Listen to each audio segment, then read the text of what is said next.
Hello again. At the Centre for Economic Policy Research, we bring you the most important new research in the economic impact of COVID-19. My name is Tim Phillips. Well, during the early stages of the COVID-19 pandemic, policymakers had limited information, but they needed to act. So what explains how and when disease prevention policies were adopted in different countries? New research into the policies that OECD countries have chosen reaches some unexpected conclusions. Well, Karl Wennberg of the Institute for Analytical Sociology at Linköping University in Sweden is one of the authors of this research, and he joins me today. Karl, welcome. Hello, Tim. Now, going back to March, Karl, different countries had outbreaks of different intensity, and they had different demographics and different health service capacity. So we would really expect that the imposition of policies to cope with these outbreaks would be determined by these statistics overwhelmingly. Well, is that what happened? Surprisingly, Tim, that's not what happened. According to our modeling, with the important exception of demographic density, which is a big predictor for these types of policies, countries seem to more or less mimic each other in a very rapid diffusion of various sets of policies. And of course, this diffusion took place during a few unprecedented rapid weeks and months of early 2020. From a political science perspective, that's not altogether surprising, but I think for those of us that thought that this is very rational and this is very important, governments knows what they're doing when and how they launch these policies, our results may be a little bit surprising. So this mimicking of policies timed the decision around lockdowns? Yes, they very much do. And one should remember that mimicking is not necessarily altogether bad if you think of very uncertain set of policies. Of course, whether other actors, governments or other actors, adopt these policies is an important cue for people in decision-making authority whether these decisions are appropriate or not. And I mention appropriate because an important aspect of this area of so-called policy diffusion is that leaders really grapple with taking decisions that are correct in terms of their efficacy and appropriate in terms of how they look. So these, you call them follow my leader policies in COVID-19. It doesn't sound like this is new for COVID-19. We've seen this before. Absolutely, we have. What is perhaps new is the rapid pace of this type of policy development. Policy diffusion has been an area of academic research for at least 50 or 60 years. But traditionally, these types of policies diffuse kind of slowly. If you think of deregulation policy, democratization policies, various type of policies really regarding the corporate sector, such as corporate social responsibility, tends to take place over a course of years, if not decades. And here we see it developing in a very, very rapid timescale. Well, most people would, they would hope, I suppose, that policies decided in more sophisticated, more rational ways, I suppose you could describe it. How does the policy-making process happen in this follow my leader fashion? Well, one can see the policy-making as a kind of mix of need of urgency and need of taking decision. Taking no decision is really formally also one type of decision, right? Doing nothing. But doing nothing is very problematic for a leader in charge. The leaders really want to do something. And what something means here is also kind of uncertain, right? We haven't seen any pandemic like this. So there's not really a lot of history to build upon. There are lessons learned from, say, influenza pandemics, etc.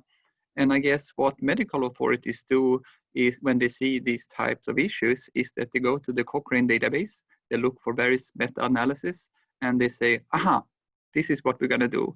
We're going to close down elementary schools in this district, and we're going to have people wash their hands more frequently. Washing hands more frequently is a known. Locking down schools is a little bit of an unknown. We know a little bit that it works, especially in cases in the United States. But regarding all other sets of policies, quarantines, restrictions, border closing, etc., this has not really been done before. So at the point of decision making, leaders really don't know what to do, but they know that doing something is very important. Making wrong decisions can cost a lot of lives. So of course, this is an unprecedented and very tricky situation to be as a decision maker. And of course, one should have respect for that. Now, within the OECD, which I think is the set of countries that you considered, you have more democratic and more autocratic regimes. Did they behave differently in this crisis? They do, and that's also kind of interesting. Traditionally, in the policy diffusion literature, one would look for leaders and laggards, where laggards usually are countries with, one can say, less developed democratic institutions, perhaps less market-oriented institutions, and the like. And you see this diffusion of some type of policy taking place over the course of years or even decades. In this pandemic, we really see a different type of pattern. We see that autocratic regimes are more active when it comes to initiating policies that are restrictive for the population. But we see that more democratic regimes are more sensitive what other regimes are doing. So the type of mimicking process that we model, that's more relevant for the high democratic countries. And do we have any evidence that democratic countries have become more autocratic as a result of the crisis? That's really too early to say, but there are some worrying evidence from field experiments and the like that indicates that citizens' perception of what they want from the leaders, say belief in a strong leader versus belief in elected leaders and deliberate policies, have changed in, for example, Spain and the United States over the spring. Now, we come to the point now where a lot of countries are opening up. They have successfully managed to cut down the rate of infection, at least. And now we are faced with perhaps a second wave.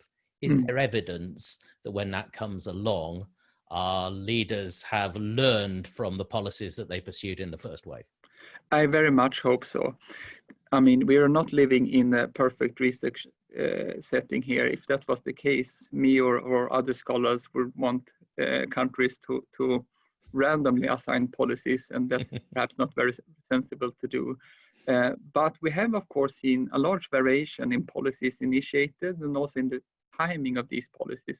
And it seems that timing is very important. So to the extent the timing is affected by what others do, I really much hope that that will be less of an emphasis as we're facing new type of policy decisions. We've seen this pandemic develop, and we've seen that it spreads very much dependent on, say, infrastructure and population density. And then one could hope that more targeted type of policies, the type of policies that are easy to initiate, also easy to sustain without so-called quarantine fatigue, are initiated by decision makers, because we may be faced with living in this type of situation for quite some time. Now, I have to ask, Karl, you live in Sweden, very democratic country, but the outlier in policy choices on how to cope with COVID-19, the opposite of follow my leader. So what explains Sweden's policy choice? There's been a lot of written about what can explain Swedish policy choices. I think in some respect there's an outlier type of behavior. In other respect, there's not. Sweden has closed a large part of the school sector, has initiated social distancing and hygiene recommendations. And the recommendations here are really much what the government can do, because the Swedish constitution is particular in the sense that there are no type of democratic tools available or say forced quarantines and the like. So here the Swedish government has been restricted, although they did initiate temporary permissions from the parliament to, if needed, initiate similar type of harsh policies as other countries have been doing. So I think that one can see the Swedish experiment as a kind of conservative experiment, but also an experiment that is more purist in the sense that decision makers have been looking at hard evidence, say meta-analysis and the like, when really there isn't much to go on. Other countries have reasoned differentially, and hopefully we can all adopt and really take the World Health Organization's recommendations into account, that countries should try to learn from each other and learn from their experience in facing this terrible pandemic, not only mimic each other. Well, Karl, as you say, what we hope for is good policy in the future, but thank you very much for your research. That might mean that there's more of it. Thank you. Thanks so much, Tim. Now, this research is part of a Stockholm School of Economics initiative, and that's called Sweden Through the Crisis. There are 50 School of Economics researchers contributing to the project, and you can find their research is regularly updated online, and it will be collected later this year as a book. And you can find there an article that's based on this research here, and it is called Follow My Leader, and the authors are Abiel Sebhatu, Karl Wennberg, Stefan Aurora Jonsson, and Stefan Lindberg. Karl, this is quite a good read, but is there also going to be a more formal, rigorous paper about this? We do have a formal, rigorous paper, which is currently being assessed by the academic community. So we hope to attach this as a go along when it's out in press. Okay, so look out for that one as well, I guess. But meanwhile, keep in touch with all the COVID-19 coverage at Vox EU. There is tons of it, and there's more every time you look. So we'll see you soon. And as I always say at this point, stay positive by staying negative. Goodbye.